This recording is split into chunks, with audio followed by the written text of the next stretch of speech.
The Dark Side of the Moon, while it may have sounded revolutionary at the time, it's nowhere near as ambitious or musically complicated as Wish You Were Here, Animals, or The Wall. Plus, it being a concept album and calling recurring elements a motif isn't really an excuse for most of the songs and chord progressions sounding the same.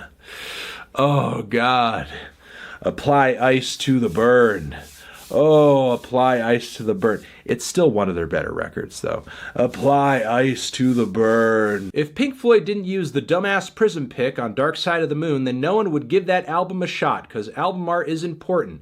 And it's the reason no one wants to look at any other album of theirs, because they have some really ugly-looking artwork pre-Dark Side of the Moon. There is a lot to be said about the power of album art.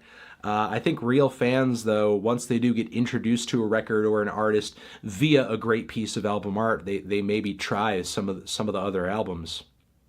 I don't know. I think you could also argue that some of Pink Floyd's catchiest stuff also lands on Dark Side of the Moon, too. The accessibility of that album also most likely has to do with its popularity. Dark Side of the Moon has only one good song. You're coming on strong there. You're coming on strong.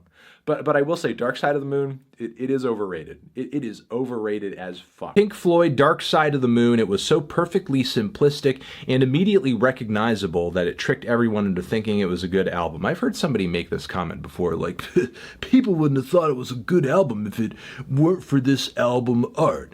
I mean, it is a good record. I think people would have enjoyed the record regardless, and Pink Floyd did have quite a bit of credibility at that point, so it's not as if the record would have just fallen on deaf ears regardless of what the cover was.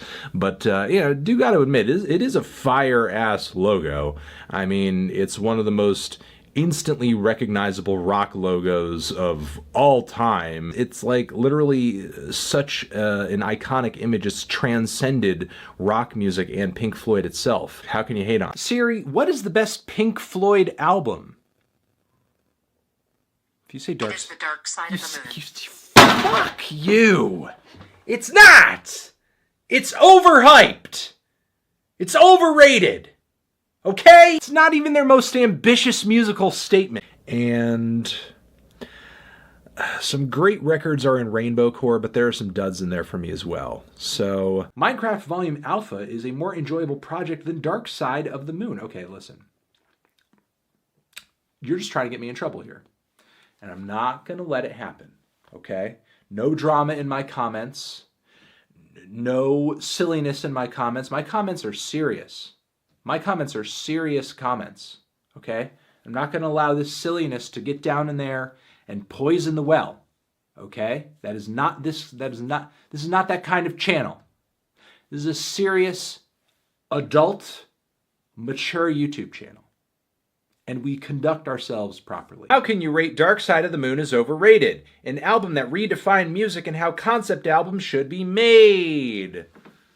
It's not even their best and most ambitious concept album. Look, saying this is like saying, hey, how can you hate American cheese? American cheese was like super influential to cheese and sandwiches and so on and so forth. It doesn't mean it's the best cheese. It just means it's a popular cheese. I don't even know I'm fucking talking about cheese. I'm vegan. Okay? You got me on some bullshit over this question. Jesus.